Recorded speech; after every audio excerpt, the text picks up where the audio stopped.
بسم اللہ الرحمن الرحیم نحمده ونصلی ونسلم علی حبیبہ الکریم العزیز الرؤوف الامین اما بعد فاعوذ باللہ من الشیطان الرجیم بسم اللہ الرحمن الرحیم اهدنا الصراط المستقیم صدق اللہ العظیم۔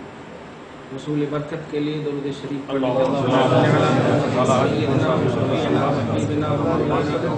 محمد معدن الجود والکرم وعلى آلہ الکرام ابنہ الکریم وآلہ واصحابہ وبارک وسلم صلاۃ و سلام علیک یا حبیبی یا سیدی یا رسول اللہ صلی اللہ تعالی علیہ وسلم۔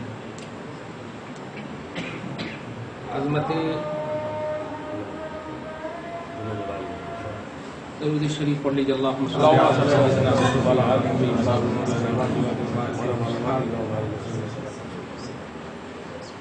خدا کی قدرت، نبی کا معجزہ، ولی کی کرامت۔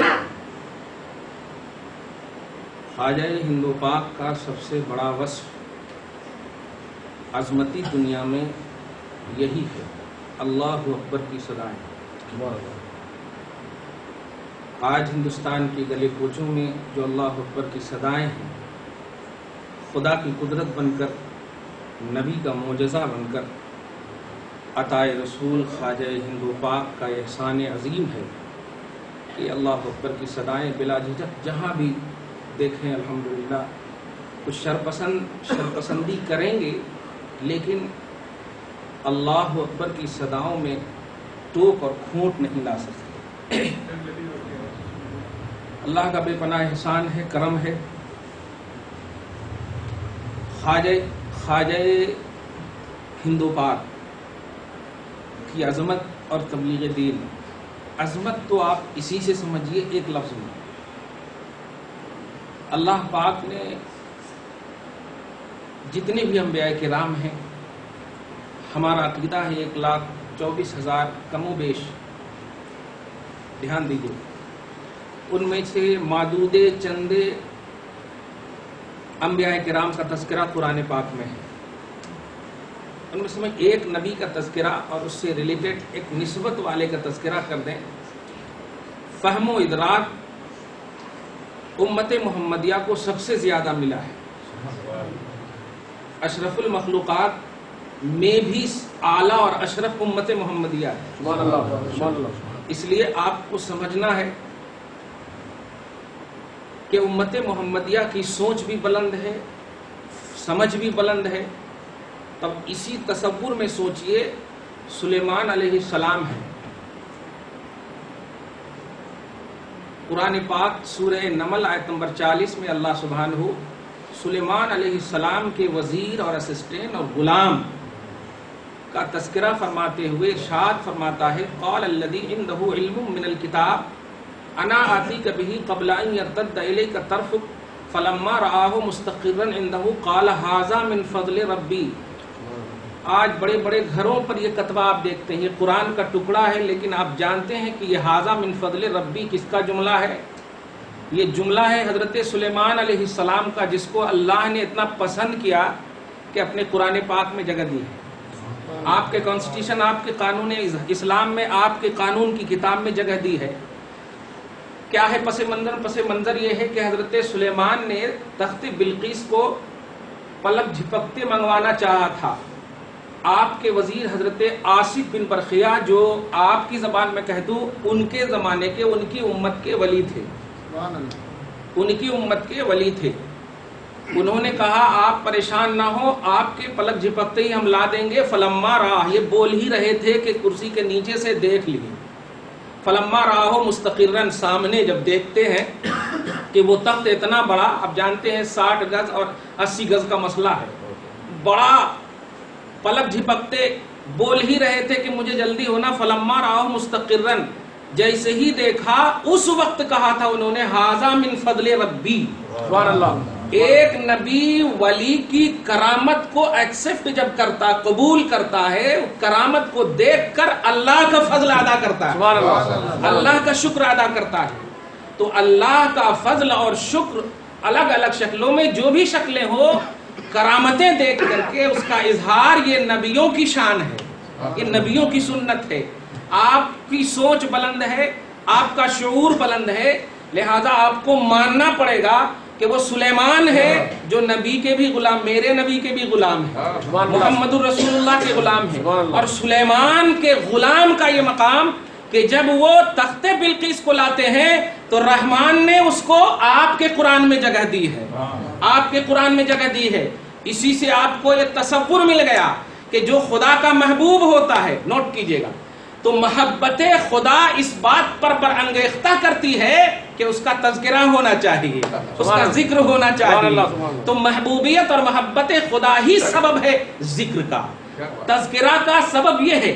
آج کے اس جلسے کی بھی وجہ، یا جہاں کہیں بھی جلسے ہوتے ہیں، اس کی عظمت، اس کی کرامت سب سے بڑی یہ ہے کہ قانون کتاب آپ کی ہے لیکن ذکر ہے دیگر نبیوں کے ولیوں کا.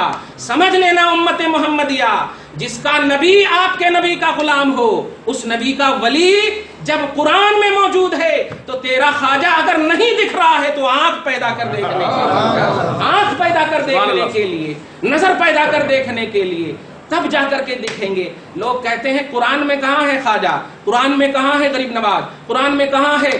ارے قرآن میں ہے کیا؟ قرآن میں 500 آیتیں صرف ہیں مسائل کے لیے، 6166 آیتیں یہ صرف محبوبوں کا تذکرہ ہے، صرف اللہ کے محبوب بندوں کا تذکرہ ہے، خواہ وہ نبی کی شکل میں ہو یا رسول کی شکل میں ہو یا ولی کی شکل میں ہو. شکلیں بدل سکتی ہے، محبت واسطہ ہے. نوٹ کیجئے گا، محبت واسطہ ہے. حضرت امام قرطبی جو آج سے قریب 800 پرانے تفسیر قرطبی ابن کثیر کے زمانے کے ہیں، وہ یہ سورہ کہف کی تفسیر کے حوالے سے، سورہ کہف کی آیت نمبر 18 کے حوالے سے فرماتے ہیں امت محمدیہ کو باخبر کرتے ہوئے. اور پیارے، خاص طور سے نوجوانوں، افیکٹڈ مت ہو. یہ تھوڑا سا کلپ دے دیتے ہیں آپ کو، یہ بدعت ہے، یہ حرام ہے، یہ شرک ہے، ایسا نہیں. ریئلٹی سمجھیے اسلام کی اور افیکٹڈ مت ہو.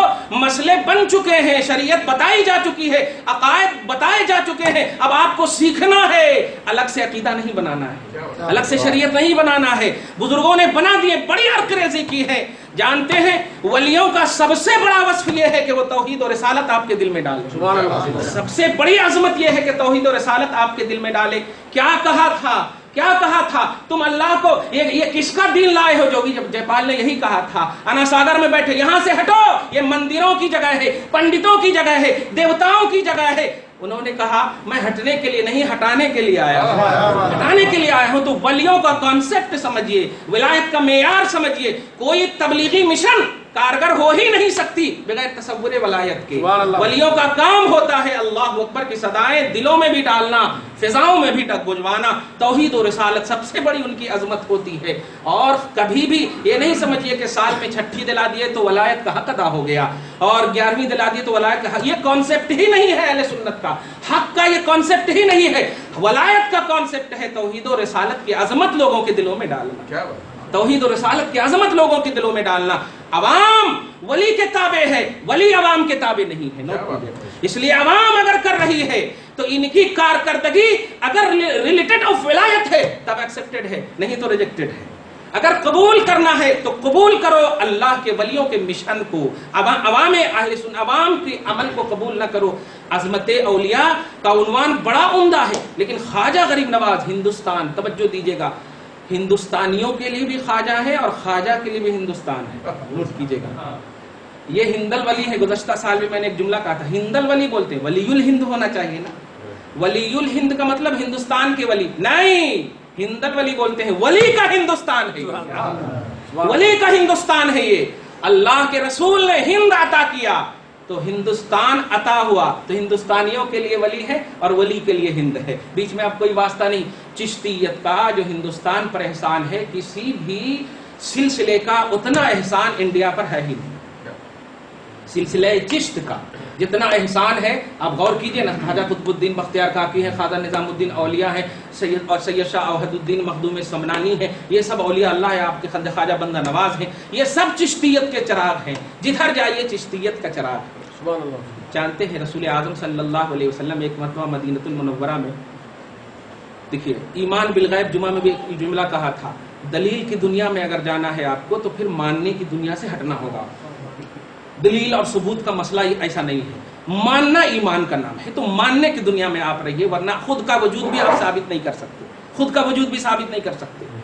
دھیان دیجیے گا، اس لیے دھیان رکھیے گا ماننے کا. الذین یؤمنون بالغیب، غیب بے دیکھے ماننا کا نام ایمان ہے. نوٹ کیجیے گا. کہنا یہ کہ رسول پاک ایک مرتبہ خدام خاص کتب خانہ آصفیہ عراق وغیرہ کی سرزمین کے حوالے سے یہ بات کر رہا ہوں میں، اور ماننے کے حوالے سے آپ بات کیجئے. سید ہاشم جو آل رسول ہیں، نوٹ کیجئے گا، ایک مرتبہ نبی اعظم صلی اللہ علیہ وسلم نے تمام خدامان خاص، آج کے متوع کو نہیں، تمام خدام جو خاص مجاورین ہوتے ان کو آپ نے ارشاد فرمایا کہ معین الدین کو بلاؤ، معین الدین کو بلاؤ. چنانچہ خدامان خاص نے جا کر کے اعلان کیا، اين معین الدین، معین الدین کہاں ہے؟ نبی بلا رہے ہیں. اب آپ سوچیں گے یہ 500 برس کے بعد حضور صلی اللہ علیہ وسلم کے 500 برس کے بعد ہیں، اب یہاں یہ معین الدین کو کیسے بلاتے؟ نہیں، یہاں یہ آپ کی عقل جا رہی ہے، یہ ماننا نہیں جا رہا، ماننا نہیں جا رہا. نبی کو اویس قرنی نے نہیں دیکھا ظاہری طور پر، اور نبی نے بھی اویس قرنی کو نہیں دیکھا، لیکن تاریخ کیا پوری کتب حدیث میں اویس قرنی مصطفیٰ کے چہیتے بن کر نظر آ رہے ہیں. سبحان اللہ. یہ کیوں نظر آ رہے ہیں؟ صرف مشاہدات کا نام اگر ایمان اور عقیدہ ہوتا تو ایسا نظر ہی نہیں آتا، پھر تو صحابہ اور نبی ہی کو ماننا تھا، تابعین کا مسئلہ ہی نہیں آتا، تبع تابعین کا مسئلہ، خود کا مسئلہ ہی نہیں آتا. اس لیے دھیان دیجیے گا، جب کہا اینا معین الدین، معین الدین کہاں ہے؟ تو وہاں پر کئی معین الدین تھے، سب آ کر کے جمع ہو گئے، اور جب جمع ہو گئے تو اب سب جمع ہو گئے تو پھر آ کر کے خدامان خاص نے کہا کہ معین الدین بہت ہیں، کن کو بلاؤ؟ تو آپ نے ارشاد فرمایا چشتی معین الدین. چشتی پر لفظ، یہ لفظ چشتی، چشتیت کا جو احسان ہے یہ میرے مصطفیٰ کی زبان پر بھی زد ہے، یہ مصطفیٰ کی زبان پر بھی لیا ہوا نام ہے کہ اس معین الدین کو بلاؤ جو چشت سے آئے ہیں، چشتی معین الدین کو بلاؤ. اسی وقت سیکنڈ حج میں حضرت خواجہ معین الدین کو چشتی کہتے ہوئے قطب المشائخ کا لقب دے کر ہندوستان عطا کر کے بھیجا تھا رسول اللہ. چشت کا بڑا احسان ہے، اللہ پاک اس احسان کو، اس عظمت کو قائم رکھے. مانو پیارے، مانو، اور یہی کام آنے والی ہے. اس کو دھیان رکھیے گا. لوگ محبت کو عمل کے تابع کرتے ہیں، نہیں، عمل کو محبت کے تابع کرو. نوٹ کرو جملہ، آگے دو سیکنڈ کے لیے میں خاموش رہوں. محبت کو عمل کے تابع مت کرو، عمل کو محبت کے تابع کرو. کون ہے بتائیے؟ یہ پادریاں، یہ کرسچن، یہ جتنے بھی مذہبی لوگ ہیں، کیا یہ عمل نہیں کرتے؟ کرتے ہیں، لیکن ان کے دل میں اللہ رسول کی محبت نہیں ہے، اس لیے ان کا عمل قبول نہیں ہے. قرآن کہتا ہے سورہ غاشیہ میں آیت نمبر 3 میں، عاملۃ ناصبۃ تصلی نارا حامیہ، عمل کرنے والے، مشقتیں کرنے والے جہنم میں جائیں گے. لیکن رسول پاک ہیں، ایک صحابی دوڑتے ہوئے آتے، عرض کرتے یا رسول اللہ قیامت کے بارے میں بتائیے، بڑی مشہور حدیث ہے، بتائیے. آقا نے کہا کیا تیاری کیے ہو؟ نبی نے عرض کرتے لا صوم ولا حج ولا زکات ولا صلاۃ، کچھ نماز نہ حج نہ روزہ نہ زکات. توجہ دیجیے گا. تو مگر کہا احب اللہ و رسولہ، احب اللہ و رسولہ، محبت کرتا ہوں. یہ میں حدیث تو بہت بول چکا ہوں، میں ایک لفظ بتانے جا رہا ہوں. اے دنیا والو، سارے عمل کو ایک طرف رکھو، محبت کا مقام ایک طرف ہے. عمل کو محبت کے تابع کرو، محبت کو عمل کے تابع مت کرو، محبت کو عمل کے تابع مت کرو. یہ ٹھیک ہے کہ جو جس سے محبت کرتا ہے، نوٹ کیجئے گا کہ اظہار محبت عمل بن سکتا ہے، لیکن کامل محبت عمل نہیں بن سکتا، کامل محبت نہیں بن سکتا ہے. ہم دعا کرتے ہیں کہ جس سے جو محبت کرتے ہیں اس کے مشن کو اپنائیں، ان کے طریقے کو اپنائیں، لیکن محبت کو عمل کا محتاج مت بنانا، عمل کو محبت کا محتاج بناؤ. اسی لیے دھیان دیجئے گا کہ عمل کرنے والے کا تعلق جو ہے اعضائے جوارح سے ہے. یعنی آپ عمل کرتے ہیں، اعضائے جوارح سمجھ رہے ہیں، یعنی آپ رکوع کرتے ہیں، ہاتھ کا سہارا لے کے یہ کرتے ہیں وہ کرتے ہیں، پورے جتنے عمل کا تعلق ظاہر سے، عمل کا تعلق ظاہر سے ہے، لیکن محبت کا تعلق باطن سے. سبحان اللہ. جملے پہ غور کریں آپ، محبت کا تعلق باطن سے ہے. محبت ہوتی ہے، محبت کی اور کروائی نہیں جاتی، محبت کا تعلق ہونے سے ہے. اسی لیے سنیے، صحیح بخاری صحیح مسلم متفق علیہ حدیث پاک ہے. اور نوٹ کیجئے گا اور عظمت خواجہ سمجھیے گا، یہ اسلام کے فرزند ہیں، کسی خاندان کے فرزند نہیں، یہ اسلام کے فرزند ہیں. اور آپ اگر مسلمان ہیں تو آپ کو فالو کرنا ہے اسلام کے فرزند کو. یہی اسلامیت ہے، یہی مسلمانیت ہے. نبی فرماتے ہیں، توجہ دیجئے گا اور کانسیپٹ سمجھیے، ولایت کا اور محبت کا اور عظمت کا کانسیپٹ سمجھیے. عمل کو محبت کے تابع کرنا ہے، محبت کو عمل کے تابع نہیں کرنا. رسول پاک ہے ارشاد فرماتے ہیں کہ اذا احب اللہ عبدا، جملے پہ غور کیجیے گا، بلکہ اس حدیث سے پہلے مسند کی ایک حدیث پاک یاد ہے، درود شریف پڑھ اللہ محمد وعلی آل محمد مبارک وسلم. مسند احمد کی ایک بڑی ایک دم آتھینٹک حدیث پاک ہے. آج ہم لوگ ذرا سی اگر کچھ کرتے ہیں تو بولتے ہیں یہ ایکسٹرا یوز کا ہے، یہ ایکسٹرا ہے، یہ یوز بیکار کی چیزیں ہیں، یہ فضول خرچی ہیں. پیارے آپ محبت میں یوز کی ہوئی چیز کو فضول کہو گے تو بہت بڑا قہر کو دعوت دے رہے ہو، آپ قہر کو دعوت دے رہے ہو. آپ نماز میں 4 رکعت کو 5 کر دیں گے تو ایک اور ملائیں گے آپ، تب جا کر نماز مکمل ہوگی، 2 نفل بن جائے گی اور 4 فرض مکمل ہو جائے گی. تو شریعت میں غلطی کو سدھارنے کا نام ہے، اظہار کرنے کا نام نہیں ہے. نوٹ کیجئے گا. میں جو کہنے جا رہا ہوں وہ یہ ہے کہ اگر جو چیز آپ کو فضول خرچی نظر آ رہی ہے تو آپ کم سے کم اس کی تحقیق کیجئے، اس کو سمجھیے کہ یہ واقعی فضول خرچی ہے یا فضل خرچی ہے، یہ فضل خرچی ہے یا فضول خرچی ہے. نبی پاک صلی اللہ علیہ وسلم فرماتے ہیں کہ جب یہ اولیاء اللہ، بس اب ایک جملہ کا، خواجہ کے ولی ہونے میں تو کسی کو اعتراض نہیں ہے، ولی ہونے میں کسی کو اعتراض نہیں، اور اگر جس کو اعتراض ہے تو مجھے انسان ہونے پر اس کو اعتراض ہے. خدا کہہ رہا ہوں وہ انسان ہی نہیں، وہ انسان ہی نہیں، کیونکہ کسی شخصیت کا درس انہوں نے نہیں دیا ہے، اللہ رسول کا درس دیا ہے انہوں نے.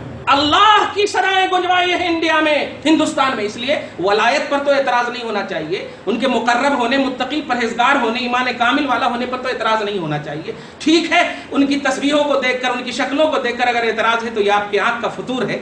ہاں، کیونکہ وہ نظارے ہیں جو اللہ پاک اپنے فضل اور کرم سے کیسا نظارہ رکھا ہے، نظریں آپ دیکھیے سمجھ میں آ جائے گی. خیر، تو کہنا یہ ہے، مسند کی روایت ہے کہ جو محبت میں خرچ ہوتا ہے، نوٹ کیجئے گا، یہ بتائیے اللہ پاک جو عمل کرتا، عمل کرنا بھی جملہ نہیں بولنا، اللہ جو کرتا، اس طرح بولنا چاہیے، اللہ جو کرتا وہ تو ثواب اور عذاب کا پہلو نہیں رہتا اللہ کے کام میں، کیونکہ ثواب دینے والا اللہ ہے. تو وہ جو کرے گا وہ تو ثواب کی نیت سے بھی نہیں اور عذاب کا پہلو ہی نہیں، ایک دم طے ہو گیا. تو اب جو بھی اللہ کرے گا وہ ایکسٹرا ہی ہے، جو بھی اللہ کرے گا وہ ایکسٹرا ہی ہے.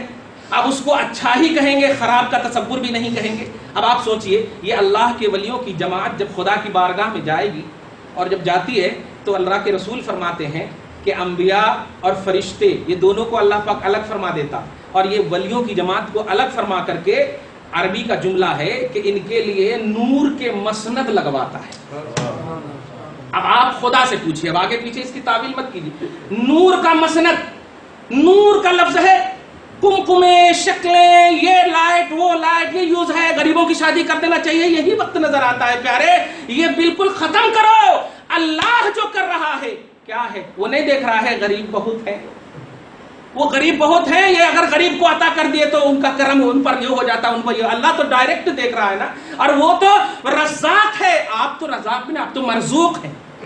وہ تو رزاق ہے اور بندوں پر عدل اور فضل کا مکمل حامل ہے، وہ تو سب کچھ دیکھ رہا. لیکن ولیوں کے لیے یہ قمقمے کیوں لگا رہا، ولیوں کے لیے یہ نور کی سجاوٹ کیوں، ولیوں کے لیے یہ مسانید اور یہ نوروں کے مسندے، یہ تخت وغیرہ کیوں لگا رہے. اور فرماتے ہیں نبی کہ یحبطہم الملائکۃ والانبیاء والشہداء، یہ انبیاء اور شہداء اور فرشتوں کی جماعت نہیں، ولیوں کی جماعت ہے. لیکن یہ تینوں الگ ہو کر کے ان پر رشک کر رہے ہیں، ان پر خوش ہو رہے ہیں. نہ یہ کہ فتویٰ لگا رہے ہیں کہ یہ یوز اینڈ تھرو ہے، یہ ایکسٹرا یوز ہے، یہ فتویٰ لگا رہے ہیں، ایسا نہیں کر رہے ہیں. آپ غور کر رہے ہیں، آپ یہ رشک کر رہے ہیں. اس لیے اللہ سب کچھ دیکھتا ہے، اللہ غریبی کو بھی دیکھ رہا ہے، کہاں غربت ہے، کیوں غربت ہے، وہ سب جان رہا ہے. آپ ایک دل والے انسان ہو، مرنے اور فنا ہونے والے انسان ہو، وہ تو عطا کرتے تو کم بھی نہ ہو، وہ تو عطا کرتے تو کم بھی نہ ہو. آپ ہمارے خرچ کرنے کو اگر اس میں یوز کروائیں گے تو ہم بھی ختم ہونے والے ہیں، ہمارا یوز ہونا بھی ختم ہونے والا ہے. اللہ تو اگر دے دے تو وہ ختم بھی نہیں ہونے والا. کہو اللہ پاک سے، اے اللہ ولیوں کے لیے یہ سجاوٹیں کیوں، یہ سجاوٹیں کیوں، غریب رو رہے ہیں، ان کو رزق کی ضرورت ہے.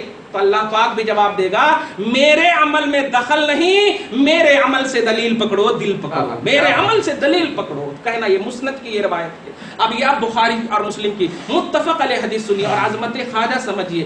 ولیوں کا لفظ جو ہے، تمہارے کیسے معلوم، کسی کو نہیں معلوم کہ کوئی ولی ہے. اور آپ بھی بتا دیجئے کہ ہمارا کوئی رشتہ نہیں ہے خواجہ غریب نواز سے، کوئی رشتہ نہیں ہے خواجہ غریب نواز سے. لیکن ایک وہ رشتہ ہے جو الحمدللہ ثم الحمدللہ جو فنا نہیں ہوگا، ختم نہیں ہوگا. اور وہ رشتہ آپ بھی اپنے آنکھ سے دیکھ لیں گے، وہ ہے رشتہ محبت، وہ ہے رشتہ محبت.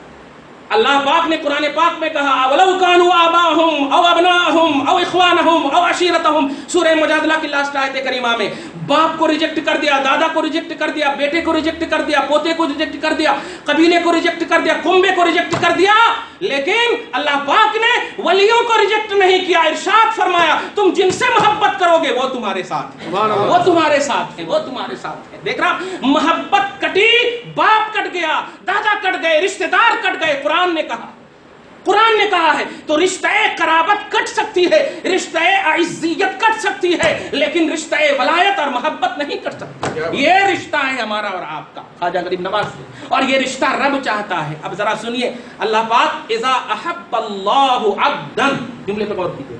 اب عبدن عبداللہ مانتے کہ نہیں خواجہ غریب نواز؟ چھوڑیے خواجہ بھی چھوڑیے، غریب النواز بھی چھوڑیے، جتنے پر اعتراض ہے چھوڑیے، عبداللہ تو مانتے۔ اور اللہ پاک یہی فرما رہا اذا احب اللہ عبدا، بخاری اور مسلم دونوں کی حدیث پاک ہے، کتاب البر والصلہ میں بھی حدیث پاک ہے، مسلم میں۔ توجہ دیجیے گا کہ جب اللہ کسی بندے سے محبت فرماتا ہے، احبا محبت فرماتا ہے، احب اللہ عبدا جب اللہ کسی عبداللہ سے محبت کرتا، اب تو صرف عبداللہ کے ناطے تو خواجہ معین الدین کا نام لے سکتے ہیں۔ جب اللہ خواجہ معین الدین سے محبت فرماتا، دھیان دیجیے تو کیا ہے، ارے آپ ہندوستان اور زمین پر رہ کر سطحیت میں رہ کر کے ان کے ذکر کو مٹانے کی کوشش کر رہے ہو، اور اس بنیاد پر کہ نماز نہیں پڑھ رہے، حج نہیں کر رہے، زکات نہیں دے رہے۔ یہ ٹھیک ہے، جو نماز نہیں پڑھ رہے ہیں وہ فاسق ہیں، جو نماز نہیں پڑھ رہے گناہگار ہیں۔ امت محمدیہ مصطفیٰ کو راضی کرنے کے لیے نماز میں کنٹینیوٹی کرو، یہ سچ ہے، لیکن محبت اور عمل میں عمل کو محبت کے تابع کرو، محبت کو عمل کے تابع مت کرو۔ نوٹ کیجئے گا اللہ فرماتا ہے جب اللہ کسی سے محبت فرماتا ہے، یعنی خواجہ سے محبت فرماتا ہے، تو دنیا والوں تم میٹنا چاہتے ہو، نادا جبرائیل کو ندا کرتا ہے، بلاتا ہے۔ محبوب اور محب کے درمیان جو رشتہ ہوتا ہے وہ راز و نیاز کا رشتہ ہوتا ہے، راز و نیاز کا رشتہ ہوتا ہے۔ جبرائیل کو بلاتا اور بلانے کے بعد کہتا ہے اے جبرائیل ان فلانا احبہ، فلاں ہے جس سے میں محبت کرتا ہوں۔ جبرائیل کہتے ہیں تو کیا ہوا، میرے لیے کیا آرڈر ہے؟ تو اللہ فرماتا فاحبہ، تیرے لیے آرڈر ہے کہ تو بھی محبت کر۔ اب آپ سینے پر ہاتھ دھر کے بتائیے، اللہ پاک نے یہ نہیں کہا کہ وہ محبت اس لیے کرتا ہوں کہ اس نے نماز حج زکات کر کے میرا قرب حاصل کر لیا ہے اس لیے سنو میں محبت کرتا ہوں، نہیں۔ اب جملہ سنو، سمپل فرمایا محبت کرتا ہوں، اب وجہ کیا ہے وہ آپ جانتے ہیں۔ اللہ پاک عمل کا محتاج نہیں، چور کو ڈاکو کو ایک سیکنڈ میں قطبیت مل جاتی ہے، نوٹ کریں، سیکنڈ میں قطبیت۔ فضائل بن عیاض تاریخ میں آج دیکھ لیں، اتنے بڑے ڈاکو کہ ایک دم بہانے سے اللہ پاک نے ولایت کا تاجدار بنا دیا۔ کہنا یہ ہے عمل محتاج نہیں ہے ولایت کی، سارے عاملین محتاج ہیں ولی کے۔ تو نوٹ کیجئے گا، تو اللہ پاک کہتا جبرائیل تم بھی محبت کرو، ٹھیک ہے۔ جانے لگے، میں نے کہا تم کو جانے کے لیے، دیکھیے میں نے کہا جانے کے لیے، آج بھی لوگ محفل سے اٹھ کے چلے جاتے ہیں، یہ کیا کہہ کے بول، نوٹ کیجئے جانے کے لیے ابھی نہیں کہا ہے۔ دیکھو یہ محبوبوں کا تذکرہ ہے، عظمت خواجہ سمجھیے۔ اللہ پاک جب کہتا ہے کہ جبرائیل تم بھی محبت کرو، ٹھیک ہے، اور اس کے بعد سنو یہ میرا فرمان ہے، جاری کر دو جا کر کے پورے فرشتوں میں، پورے آسمانی خلائق میں، پورے آسمانی دنیا میں، کہ اللہ کا فرمان ہے کہ وہ بھی محبت کرتا ہے، میں بھی محبت کرتا ہوں، تم سب محبت کرو۔ تعلیمات، اعمال، ان کے مشن، ان کے طریقے، یہ ساری چیزیں ہم فالو کرتے ہیں اور یہ صحیح جملے ہیں، لیکن اس کو ڈیپینڈنٹ مانو محبت کے، نوٹ کیجئے گا، اس کو ڈیپینڈنٹ مانو محبت کے، محبت کو اس کے ڈیپینڈنٹ مت کرو، اس کے تابع محبت کو مت کرنا۔ اللہ نے محبت محبت محبت، اور ایک جگہ بھی نہیں فرمایا کہ اس نے یہ عمل کیا ہے اس لیے، اس نے یہ عمل کیا ہے اس لیے، اور اس کے بعد فرماتا اے جبرائیل سنو، سر پھروں کے یہاں تم کو نہیں بھیجوں گا، میں ڈائریکٹ زمین کی مخلوق کے دلوں میں اس بندے کی محبت کو میں ڈال دوں گا، یہ میرا وعدہ ہے۔ ثم یوضع لہ القبول فی الارض، زمین میں ان کی محبت دل میں ڈال دوں گا۔ اب سمجھے خواجہ کی محبت آپ کے دل میں کیوں ہے؟ اس لیے نہیں کہ آپ کو سائیڈ سے آ رہا ہے، اس لیے ہے کہ رب نے آپ آپ کے دل میں ان کی محبت ڈال دی، رب نے ان کی محبت آپ کے دل میں ڈال دی ہے۔ تو ولیوں کے تذکرے میں محبت واسطہ ہے، ولیوں کی عظمت میں محبت واسطہ ہے، ان کا مشن تو واقعی توحید و رسالت ہے۔ غوث پاک خواجہ غریب نواز رضی اللہ تعالی عنہ کو سمجھا کیا ہے؟ ہم لوگوں نے بھی ابھی دیکھیے، ہمارا تصور ہی یہی ہے، کوئی مانے یا نہ مانے، رات بھر جلسے میں رہو اور فجر کی نماز نہیں پڑھو گے تو ہمارے مشن کے لائق نہیں ہو، ولایت کے مشن کے لائق نہیں ہو، کسی ولیوں کے ماننے کے لائق نہیں ہو۔ یہ فتویٰ ہے پیارے، توجہ دیجئے گا، واقعی مشن کو مانو، واقعی ان کے طریقے کو مانو، واقعی مانو، نوٹ کرنا، لیکن سمجھو اللہ والوں کی یہ جو محبت ہے سالانہ فاتحہ کی محبت صرف نہیں ہے، نوٹ کیجئے گا، سالانہ نظر و نیاز کی محبت نہیں ہے۔ آج باعث ہے الحمدللہ، حضرت امیر معاویہ بھی ہیں اور حضرت امام جعفر صادق بھی ہیں، آل رسول بھی ہیں، غلام رسول بھی ہیں، اور امام حسن و حسین کی اولاد حضرت خواجہ غریب نواز بھی ہیں، سبحان اللہ رضی اللہ تعالیٰ عنہ۔ نوٹ کیجئے گا، میں جو جملہ دینے جا رہا ہوں وہ یہ ہے، کوئی بھی ولی، یہ جمعہ میں بھی اشارہ کیا میں نے، کوئی بھی ولی بغیر محبت کے ولی بن ہی نہیں سکتا۔ ولی محبت سے بنتا، اور محبت کا جو تقاضا ہے، توجہ دیجئے، محبت کا جو تقاضا ہے وہ ایمان اور تقوی کے بغیر ہو ہی نہیں سکتی۔ نوٹ کیجئے، اللہ پاک جس کو پسند کرتا ہے ایمان اور تقوی کی کاملیت کی بنیاد پر پسند کرتا ہے۔ اب آپ کو وہ دکھے یا نہ دکھے، نوٹ کیجئے گا، جیسے چوروں کا مسئلہ ہے، ڈاکوؤں کا مسئلہ ہے، وہ ہماری نگاہ میں ہے وہ مسئلہ، لیکن رب کی نگاہ سے دیکھیے کہ رب کی نگاہ میں وہ کیا ہے، رب کی نگاہ میں وہ کیا ہے۔ اے موسیٰ، میں کہہ رہا ہوں تم جا کر تجہیز و تکفین کرو، تم جا کر تجہیز و تکفین کرو۔ بڑی روایت مشہور ہے، موسیٰ نے کہا مولا ارے اس شخص کو تو پوری دنیا خراب کہتی ہے، پوری دنیا خراب، کوڑے کرکٹ میں وہ مر کر کے پڑا ہوا ہے، اور آپ اے مولا تو کہہ رہا ہے کہ میں جا کر تجہیز و تکفین کروں، میرے اوپر سے اعتماد ختم ہو جائے گا۔ اللہ کہتا ہے میری نگاہ سے دیکھ سمجھ میں آ جائے گا، میری نگاہ سے دیکھ سمجھ میں آ جائے گا۔ جب کہا گیا تو کیا بھی انہوں نے، اور ہوا بھی ایسا کہ سب ان سے دھن کر رہے تھے، لیکن جب تیار ہو گیا جنازہ تو اب خوشبو لینے کے لیے دوڑتے ہوئے نظر جا رہے ہیں، کہاں سے خوشبو آ رہی، کہاں سے خوشبو آ رہی ہے۔ تو کہنا یہ ہے کہ ایمان اور تقوی کے بغیر کوئی ولی نہیں، اور ولایت کا جو کانسیپٹ ہے علم کے بغیر بھی نہیں، فہم کے بغیر بھی نہیں، درایت کے بغیر بھی نہیں۔ علم تفسیر ضروری ہے، علم حدیث ضروری ہے، علم فقہ ضروری ہے، علم لغت ضروری ہے، جتنے بھی علوم ہیں شریعت کے سارے علوم کا مجمع ہونا ایک ولی کے اندر ہونا ضروری ہے، ایک ولی کے اندر ہونا ضروری ہے۔ ایک ضیاء الدین نامی خواجہ غریب نواز کی بارگاہ میں اندر بڑا فلاسفر تھا، اورینٹلسٹ تھا، مستشرق تھا، بہت ناز تھا اس کو اپنے فلسفی ہونے پر، بہت ناز تھا فلسفی ہونے پر، اور آ کر کے اندر سوچ کر آیا تھا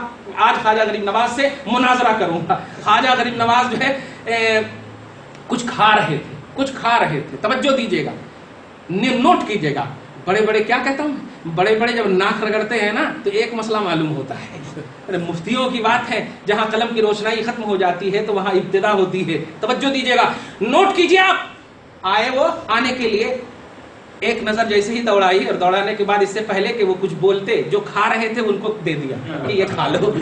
اب جو جیسے ہی کھانے کے لیے دیا، اور کھانے کے لیے دیا تو سارا علم ان کے اندر سے چلا گیا۔ اب آپ کیا کہیں گے کہ یہ کوئی تعویذ گننے والی بات ہے؟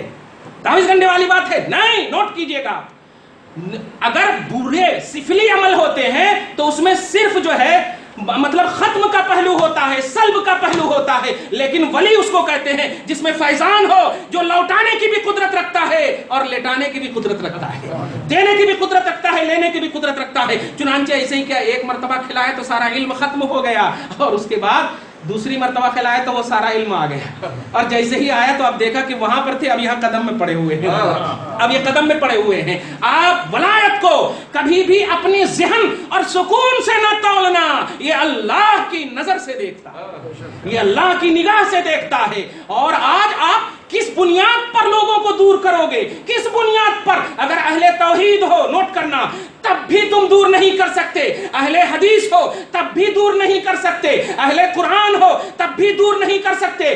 غرضے کے اسلام میں جتنی بھی اہلیت کا لفظ ہے کسی بھی طور سے تم ولیوں سے دور نہیں کر سکتے، اس لیے کہ یہ اہل اللہ ہے، توجہ دیجیے گا، یہ اہل اللہ ہے، اور جب اہل اللہ ہے یہ تو اب ساری اہلیت اللہ کے لیے کرتے ہو تو یہ اہل اللہ پہلے ہی سے ہیں، یہ اہل اللہ پہلے ہی سے ہیں۔ ان کی اداؤں میں تکبیر ہوتی ہے، ان کی زبانوں میں توحید ہوتی ہے، ان کے اندازوں میں توحید ہوتی ہے۔ آپ جانتے ہیں ہم ہندوستان میں شیخ الحدیث بن جائیں تو ہم رسپیکٹڈ ہو جاتے ہیں، عزت دار ہو جاتے ہیں۔ یہ شیخ الجامعہ ہے، جانتے ہیں شیخ الجامعہ کا مطلب یہ ہوتا ہے کہ وہ بخاری اور مسلم کا درس دیتے ہیں۔ سیاہ ستہ کی بخاری، مسلم، ترمذی، ابن ماجہ، نسائی، ابو داؤد، 6 کتابیں ہیں نا، 4 کتاب کا آپ درس دے دیجئے، کوئی آپ کو شیخ الحدیث نہیں کہے گا، لیکن بخاری کا جب درس دیں گے تو آپ کو شیخ الحدیث کہا جاتا ہے۔ اتنا بڑا مقام ہے، کیوں؟ اصح الکتب بعد کتاب اللہ الصحیح للبخاری، تمام کتابوں میں اللہ کی کتاب کے بعد اگر کسی کتاب کا رتبہ ہے تو وہ صحیح بخاری کا رتبہ ہے، امام بخاری کا رتبہ ہے، اور یہ فیضان ہے کہ اور دیگر کتابوں کو وہ رتبہ حاصل نہیں۔ صحیح بخاری کا درس دینے والے کو یہ عزت ملی کہ مدرسے کے علماء تک ان کا ہاتھ پاؤں چومتے ہیں، مدرسے کے مفتیان تک ان کو عزت دیتے ہیں، شیخ الحدیث صاحب آ گئے، شیخ الحدیث صاحب آ گئے ہیں، نوٹ کیجئے گا۔ تو شیخ الحدیث کا یہ وقار ہوتا ہے، انڈیا میں یہ تصور ہے اور دیگر مقامات پہ یہ تصور ہے، لیکن اگر حدیث والی ذات کے شہر میں کوئی شیخ الحدیث بن جائے، حدیث والی ذات محمد الرسول اللہ کے شہر کا کوئی شیخ الحدیث بن جائے، شیخ الحدیث نوٹ کرنا، محدث نوٹ کرنا، اہل الحدیث نوٹ کرنا، خدا کی قسم کتاب زندگی حدیث کی انکمپلیٹ ہے بغیر خواجہ کے۔ حدیث کی کتاب زندگی کمپلیٹ ہی نہیں ہو سکتی، کیوں؟ اس لیے کہ ہمیں بھلایا جا سکتا ہے، ہم اگر مطلب شیخ الحدیث بن گئے تو ہمیں بھلا سکتے ہیں، ہم تعصب کے شکار بن سکتے ہیں، یہ یہاں کے ہیں وہ وہاں کے ہیں، لیکن پیارے سنو، جو مدینے کا محدث ہوگا اسے دنیا کی کوئی طاقت نہیں بھلا سکتی، اس لیے کہ مدینہ کے ایک ایک خطے کو پیار رب کرتا ہے، رب کرتا ہے، وہ حرم ہے، وہ مصطفیٰ کا وہ چوائس کردہ مقام ہے کہ حضرت سلیمان ہے۔ ایک مرتبہ ایسے ہی اپنے لوگوں کے ساتھ پارہ نمبر 23 کی آیت کریمہ کی تفسیر کے حوالے سے بتا رہا ہوں، اپنے لوگوں کے ساتھ حضرت سلیمان علیہ السلام کا چرند پرند اور تمام مطلب ہواؤں پر بھی ان کی بادشاہت تھی، ہواؤں پر بھی۔ فسخرنا له الريح تجري بأمره رخاء حيث أصاب، سورہ صاد کی آیت کریمہ ہے۔ کیا ہم نے حضرت سلیمان کے لیے ہوا کو تابع کر دیا ہے، بِأَمْرِهِ حَيْثُ أَصَابَ، وہ جہاں چاہیں جب چاہیں ہوا پر بیٹھ کر چلے جائیں، بابا ہوا پر بیٹھ کر چلے جائیں۔ یہ قرآن پاک میں اللہ پاک فرما رہا ہے، ہوا کو تابع کر دیا۔ ایک مرتبہ ایسے ہی اپنے صحابہ کے ساتھ، اپنے اصحاب کے ساتھ جا رہے تھے، اپنے تخت سے ملک یمن یا ملک یمن سے کسی اور کی طرف جا رہے تھے، اور جانے کے درمیان جو ہے مدینہ المنورہ آج جہاں واقع ہے اس کا ایک تھوڑا سا حصہ اس راہ میں پڑ رہا تھا۔ 5000 سے زیادہ برس کی بات ہے، نبی پاک صلی اللہ علیہ وسلم سے صدیوں پہلے کی بات ہے۔ حضرت سلیمان علیہ السلام ہوا کو چلتے چلتے ہوا کو آرڈر کرتے ہیں، اے ہوا رک جا، اب تھوڑی دیر کے لیے پیدل چلنا ہے، تھوڑی دیر کے لیے پیدل چلنا ہے۔ تو حضرت سلیمان کی بارگاہ میں ادب سے ہوا نے عرض کیا، حضور خلاف معمول آرڈر سمجھ میں نہیں آیا، خلاف معمول کبھی بھی آپ جاتے ہیں تو جب تک منزل تک نہ پہنچ جائیں آپ روکتے نہیں، اور میں تو کمپلیٹ ہوں، کوئی بالکل پریشانی بھی نہیں ہے۔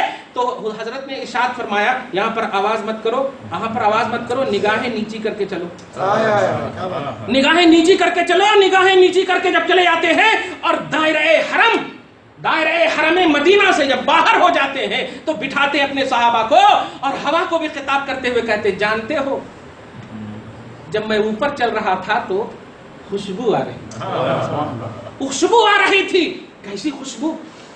تو سنو، ایک ایسا جلیل القدر نبی آنے والا ہے جس کا آخری قیام گاہ اسی در پر ہونے والا ہے۔ تو میرے وجود کو، میری ذات کو اللہ نے روح ازل ہی میں، عالم ارواحی میں ان کا غلام بنا دیا ہے، اور ہو ہی نہیں سکتا کہ غلام کے در سے اور ان سے نسبت رکھنے والی چیز کا بھی کوئی غلام آقا سے نسبت رکھنے والی چیز کا بے ادبی کرے، سبحان اللہ، بے ادبی کرے۔ اس لیے میں نے ادب کی خاطر، توجہ کیجئے، ادب کی خاطر تمہیں بھی کہا، اور میں خود جا کر کے اس سرزمین کا ابھی ہی ادب کر رہا ہوں۔ ابھی نبی تشریف نہیں لائے، ابھی مکہ میں رہنا ہے، پھر مدینہ جانا ہے، پھر انتقال فرمانا ہے، پھر حجرہ عائشہ میں تشریف فرمانا ہے۔ لیکن آپ دیکھیں کیسی ناک تھی، کیسی خوشبو تھی، کیسی سوچ تھی، آپ نہیں جانتے ہیں۔ تو وہ مدینہ جس کے خطے کا پہلے ہی سے اتنا اہتمام، اس خطے کا پہلے ہی سے اتنا اہتمام. اب سنیے حضرت سید ہاشم، گھر والے جو بولتے ہیں نا بڑی اوتھینٹک بات ہوتی ہے. نبی پاک کی سیرت کے بارے میں عائشہ سے لوگ کیوں پوچھتے تھے؟ ابو بکر سے نہیں پوچھتے تھے جا کر کہ نبی کی سیرت بتاؤ.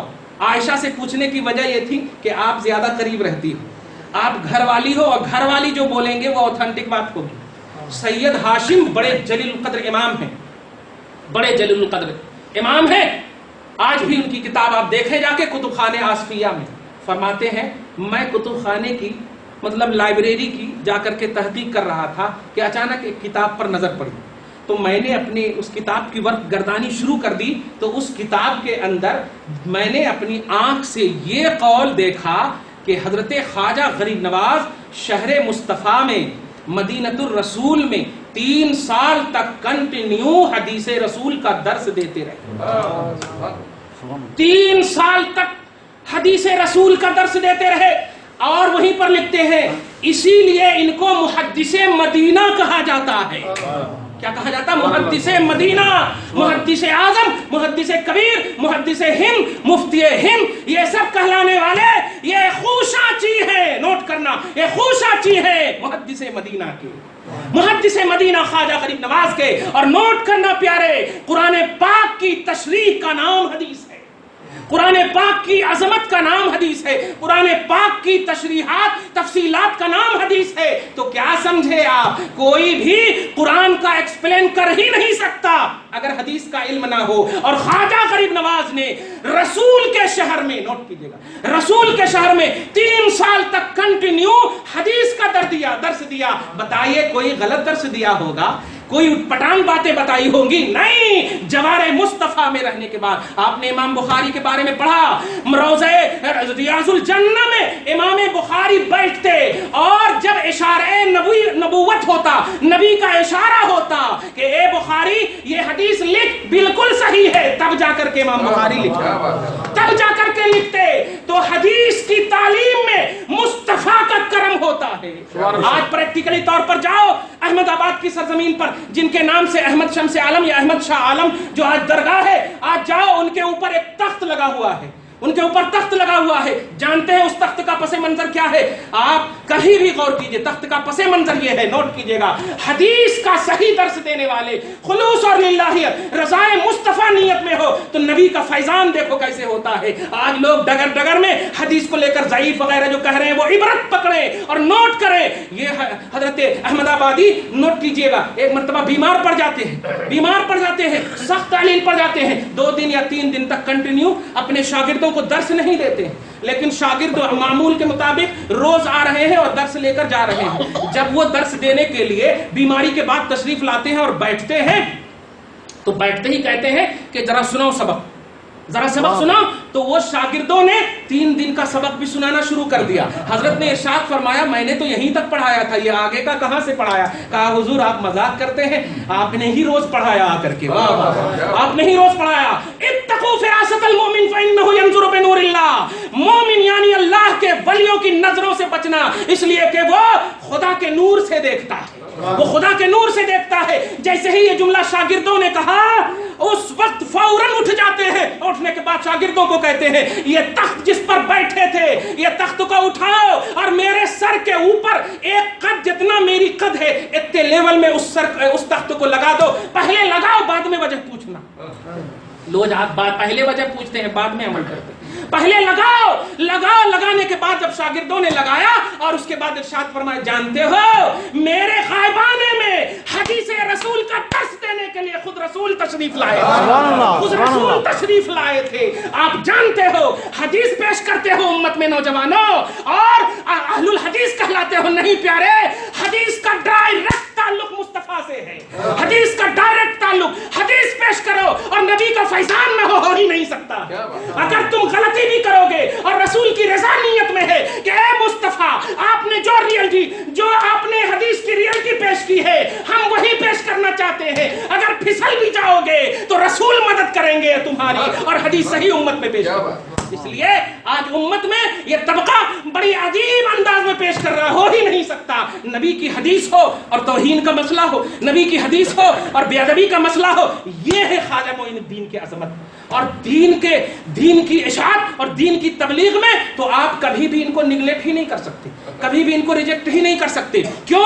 یہ نگاہیں نیچی کرتے ہیں تو تحت الثری تک کی مخلوق کو اللہ اکبر کی صدا سکھاتے ہیں, اور جب نگاہیں اوپر کرتے ہیں تو ساری ننگی عورتوں کو لباس تقویٰ پہناتے ہوئے نظر آتے ہیں, لباس تکبیر پہناتے ہوئے, لباس عظمت خدا پہناتے ہوئے نظر آتے ہیں. اس لیے ہمیں مت مانو آج, ارے علماء اور مفتیوں کو چھوڑ دو, خدا کی قسم اپنی تنظیم کو کامیاب کرنا ہو تو خواجہ ہی کو مانو, غریب نواز ہی کو مانو, کیونکہ انہوں نے تبلیغ کا جو ڈھنگ دیا ہے وہ ہم نہیں دے سکتے. ہم تو ایک پوائنٹ بس ان کے ذل ہیں, ان کے پرتو ہے, ان کی تبلیغ کے سائے تلے رہ کر کے ہم دے رہے ہیں. تم ہماری تقریروں سے متاثر ہو جاتے ہو, لیکن سنو یہ خواجہ غریب نواز ہے جو اداؤں میں خدا کی تکبیر دیتے, اداؤں میں خدا کی توحید دیتے, اداؤں میں خدا کی رسالت دیتے. زندگی کا کوئی بھی ایسا حصہ ہی نہیں بتا سکتے جس, خاص طور سے ہندوستانیوں, اور یہ بٹنے سے پہلے کی بات کر رہا ہوں میں, آج جو پاکستان, بنگلہ دیش, سری لنکا جو بھی ہے, بٹنے سے پہلے کی بات کر رہا ہوں میں, خواجہ ہند و پاک. اسی لیے میں ہمیشہ جملہ بولتا ہوں کہ یاد رکھنا کوئی بھی خطہ پاک و ہند حضرت خواجہ غریب نواز کے توحید اور رسالت کے مشن کو بھلا کر کے کوئی بھی اہل توحید, اہل حدیث, اہل رسالت, اہل تبلیغ کوئی بھی جماعت جنم لے ہی نہیں سکتی. یہ خواجہ غریب نواز کا کانسیپٹ ہے, ان کی تبلیغ کا کانسیپٹ ہے. آپ پڑھیے جیسے کہ 1400 برس پہلے کی آپ حدیث پڑھ رہے ہیں, 1400 برس پہلے, ابھی خواجہ غریب نواز کو 804 برس ہوئے, اسی سلسلے کے آپ ذرا انکمپلیٹ نہیں کر سکتے, آپ کمپلیٹ لیجئے. نبی سے صحابہ, صحابہ سے تابعین, تابعین سے تبع تابعین, تبع تابعین سے ائمہ دین, ائمہ دین سے مجتہدین, مجتہدین سے محدثین. دیکھیے آگے نا, یہ سلسلے میں آگے کی. تو انڈیکس میں آپ داخل ہونے کے لیے انڈیکس کو تو فالو کرنا پڑے گا نا کہ پہلے سے کون کون داخل ہے, اور کامیاب حضرات ہے, یہ کامیاب حضرات ہیں, اور ان کو اللہ نے اپنی محبوبیت کا تاج پہنایا, اللہ نے اپنی محبوبیت, محبت کا تاج پہنایا, ولایت کا تاج پہنایا. اس لیے ہم نہیں دے رہے ہیں ان کو عظمت, ہم نہیں دے, ان کی عطا کردہ عظمت کا ہم اظہار کر رہے ہیں بس, ہم نہیں بنا رہے غریب نواز. آپ کو غریب نواز پر اعتراض ہے, غریب کو نوازتے تھے آپ. جو یہ مسجدوں میں کسی غریب کو دے دیتے ہیں, نواز یہ پرشین لفظ ہے, غریب مانا غریب, غریب نواز غریب کو نوازنے والے, غریب کو دینے والے, آپ نے دے دیا غریب نواز. تو غریب نواز پر آپ کو اعتراض, ایسا کیسے ہو سکتا ہے؟ رسول اللہ نہیں ہے نا, اللہ نہیں ہے رسول, لیکن خدا کی قسم اوصاف خدا کو آپ گنیے, 99 نام اللہ پاک کے آپ گنے, اور گننے کے بعد اس انڈیکس میں رسالت کے ناموں کو بھی آپ گنے. کئی نام ایسے ہیں جس میں اللہ اور رسول کا نام اکول نظر آئے. دلیل چاہیے آپ کو, سورہ دہر کے آیت نمبر 2 دیکھیے, سمیع بصیر, یہ انسان کی صفت ہے. سورہ توبہ کی لاسٹ اینڈ فرسٹ آیت کریمہ دیکھیے, عزیز رحیم رؤوف, یہ رسول پاک کی شان ہے, جبکہ قرآن پاک میں بسم اللہ الرحمن الرحیم اللہ کی شان ہے.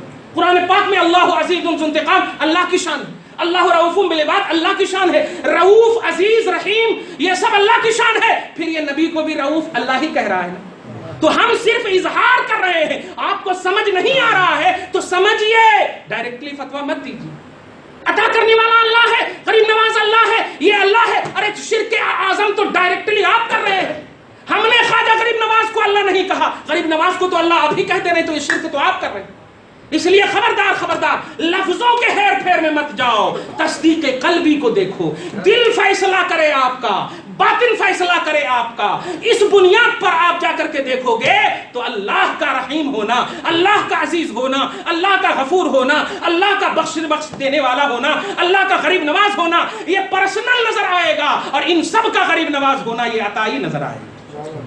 اللہ پہلے ہے, اللہ آخر ہے, وہ کسی کا محتاج نہیں ہے, اور یہ ولی اللہ کے محتاج ہے, اللہ کی عطا سے یہ غریب نواز ہے. اس لیے آپ کو عظمت خواجہ غریب نواز کو اس لیے بھی ایکسپٹ کرنا ہوگا کہ آپ اپنی عظمت کو چاہتے ہیں دین میں اور دنیا میں باقی رکھنا, تو آپ کو اس انڈیکس والوں کو قبول کرنا ہوگا. اگر محبوبوں کی فہرست میں آنا ہو تو فہرستان محبوب کو ماننا ہوگا. بالکل ایک دم صحیح ہے. اس گھر میں آنا ہو تو اس گھر کے لوگوں کو فالو کرنا ہوگا. آپ دشمنی بھی رکھیں اور گھر میں داخل ہو جائیں تو چور یا ڈاکو، حدیث پاک میں بھی ہے کہ جو شخص بغیر انویٹیشن کے، بغیر دعوت کے اگر گھر گھس جاتا ہے تو آتا ہے چور بن کر، جاتا ہے ڈاکو بن کر. دخل سارقا خرج مغیرا، یہ جملہ ہے صحیح ابو داؤد کا. کیا کہنا ہوا کہ جتنے بھی اولیاء اللہ ہیں بشمول خواجہ غریب نواز جو آج کی عظیم الشان محفل ہے، ان کی عظمت کو فالو کیے بغیر آپ خدا کے محبوب بن ہی نہیں سکتے، خدا کے مقبول بن ہی نہیں سکتے.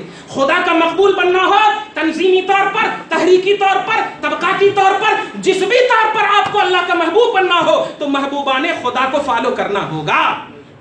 خاص طور سے انڈیا والوں، ہندوستان کے خواجہ ولی الہند، ہند الولی معین الدین حسن سنجری رضی اللہ تعالیٰ عنہ کو فالو کرنا ہوگا، اس لیے کہ یہ قرآن کی تشریح بھی کرتے ہیں، حدیث کی توضیح بھی کرتے ہیں، فقہ کا مسئلہ بھی بتاتے ہیں. دنیا کے کوئی بھی علوم اسلامی کتابیں جتنی بھی ہیں، ان میں سے کوئی بھی ایسی کتاب نہیں ہے جن میں انہوں نے پڑھانا 15 سال کی عمر ہے، 17 سال کی عمر ہے، حافظ قرآن کائے کو حفظ قرآن کر رہے ہیں. کوئی بھی اللہ کے ولی کو بتائیے کہ جو قرآن کا حافظ نہ ہو. کیوں حفظ قرآن کر رہے ہیں؟ کیونکہ ایکسپلین کرنا ہوتا، امت کو بتانا ہوتا.